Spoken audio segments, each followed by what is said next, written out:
rempah menjadi awal mula datangnya bangsa-bangsa Eropa ke Nusantara atau Indonesia. Kedatangan mereka berambisi untuk berburu dan menguasai rempah-rempah dengan menjajah Nusantara. Karena rempah-rempah yang dimiliki Indonesia sangat melimpah dan ada di berbagai wilayah. Bahkan menjadi komoditas dengan nilai jual tinggi atau mahal pada waktu itu. Rempah-rempah juga memiliki manfaat untuk pengobatan dan kesehatan.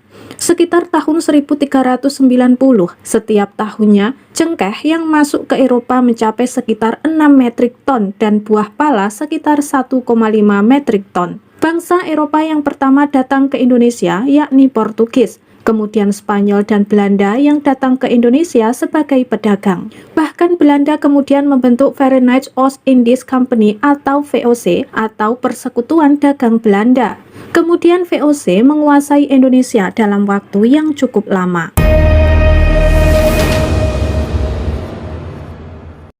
Bermula usai menaklukkan Bandar Malaka pada tahun 1511, bangsa Portugis yang dipimpin oleh Francisco Serrao bertolak menuju pusat produksi rempah-rempah Nusantara di Maluku. Kedatangan bangsa Portugis rupanya menarik perhatian Sultan Ternate, yaitu Abu Lais waktu itu. Kemudian menawarkan pendirian benteng di Ternate dengan imbalan produksi cengkeh sepenuhnya akan dijual kepada Portugis.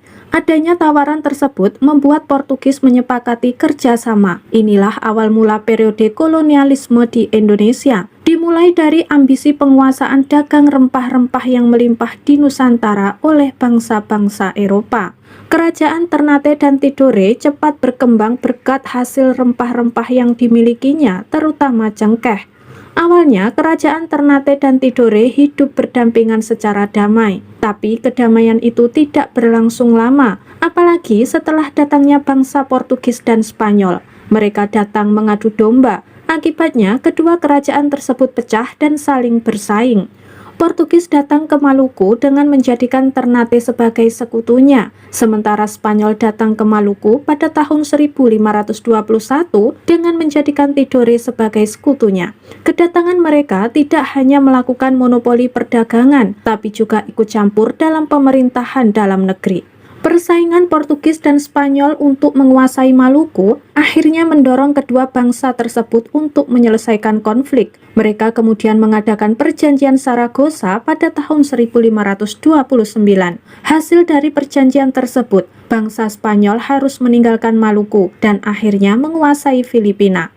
Sementara bangsa Portugis tetap melakukan perdagangan di Maluku. Kemudian pada tahun 1641 datang pedagang Belanda dan membentuk VOC setelah Portugis kalah. Periode tersebut muncul dan monopoli pada komoditas pala pada tahun 1621.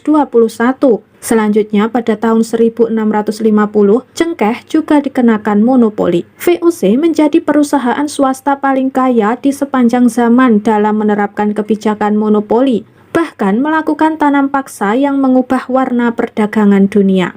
Setidaknya ada 7 jenis rempah-rempah yang menjadi kekayaan Indonesia, yakni lada, kayu manis, pala, vanila, cengkeh, kunyit, dan jahe.